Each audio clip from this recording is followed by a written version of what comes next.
Oxygen की कमी से एक भी मौत न होने के मामले में राजनीति गर्मा गई है। छत्तीसगढ़ के स्वास्थ्य मंत्री टीएस सिंहदेव ने केंद्र पर देश को गुमराह करने का आरोप लगाया है।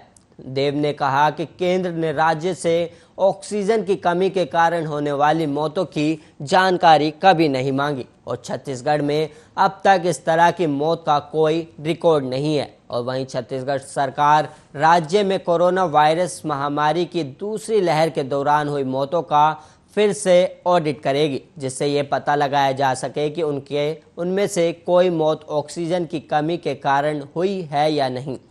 सिंहदेव ने कहा कि हम पहले से ही कोविड-19 से संबंधित मौतों का ऑडिट कर रहे हैं, लेकिन कोई मौत ऑक्सीजन की कमी के कारण हुई है तब हम फिर से इसे ध्यान में रखते हुए ऑडिट करेंगे। सिंहदेव ने कहा कि राज्य में कोविड की दूसरी लहर के दौरान अस्पतालों में या बाहर ऑक्सीजन की कमी के कारण हुई मौत की जानकारी प्राप्त करने के लिए ऑडिट का विस्तार किया जा रहा है।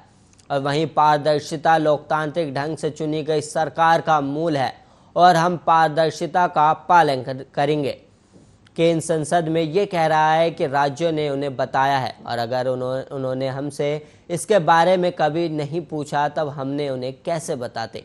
और दरअसल केंद्र सरकार ने इस महीने की 20 तारीख को राज्यसभा में कहा था कि कोविड-19 की दूसरी लहर के दौरान राज्यों और केंद्र शासित प्रदेशों में ऑक्सीजन की कमी के कारण कोई भी मौत नहीं हुई। बाद में विपक्षी दलों ने इसे लेकर केंद्र सरकार की आलोचना शुरू कर दी।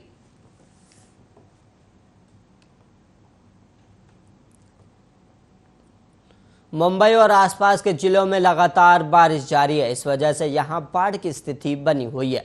बाढ़ में फंसे लोगों को बचाने के लिए सेना और नौसेना की टीम जुटी हुई है। जगह जगह भूस्खलन की घटनाएं भी हुई हैं। पूर्वी मुंबई में शुक्रवार तड़के गोवंडी के शिवाजी नगर इलाके में एक मंजिला मकान ढहने से कम 4 लोगों की और मौत हो गई और 9 लोग घायल हो गए। भारी बारिश के चलते मुंबई से चलने वाली कई ट्रेनों को भी रद्द कर दिया गया है। महाराष्ट्र के रायगढ़, रत्नागिरी और सतारा जिलों में मूसलाधार बारिश के बाद पहाड़ियों के खिसकने, भूस्खलन, घरों के क्षतिग्रस्त होने जैसी कई घटनाओं में करीब 136 से अधिक लोगों की मौत हो चुकी है। और वहीं महाराष्ट्र सरकार से प्राप्त अनुरोध के आधार पर मुंबई में भारतीय नौसेना की पश्चिमी नौसेना कमान ने राज्य प्रशासन को सहायता प्रदान करने के लिए बाढ़ बचाव दल और हेलीकॉप्टर जुटाए हैं। कुल 7 नौसैनिक बचाव दल मुंबई से रत्नागिरी और रायगढ़ जिलों में तैनाती के लिए सड़क मार्ग से रवाना हुए और वहीं जरूरत पड़ने पर तत्काल तैनाती के लिए मुंबई में अतिरिक्त बाढ़ बचाव दल को उच्च स्तर की तत्परता पर रखा जा रहा है। महाराष्ट्र में पिछले 2 दिनों में बारिश से जुड़ी घटनाओं और भूस्खलन में करीब 129 लोगों की मौत हो गई, जबकि पुणे मंडल के तहत 84,452 लोगों को शुक्रवार को सुरक्षित स्थानों पर पहुंचाया गया। क्योंकि राज्य में भारी बारिश का कहर जारी है, इसमें 40,000 से अधिक लोग कोल्हापुर जिले से हैं। कोल्हापुर शहर के पास पंचगंगा नदी 2019 में आई बाढ़ के स्तर से भी ऊपर बह रही है।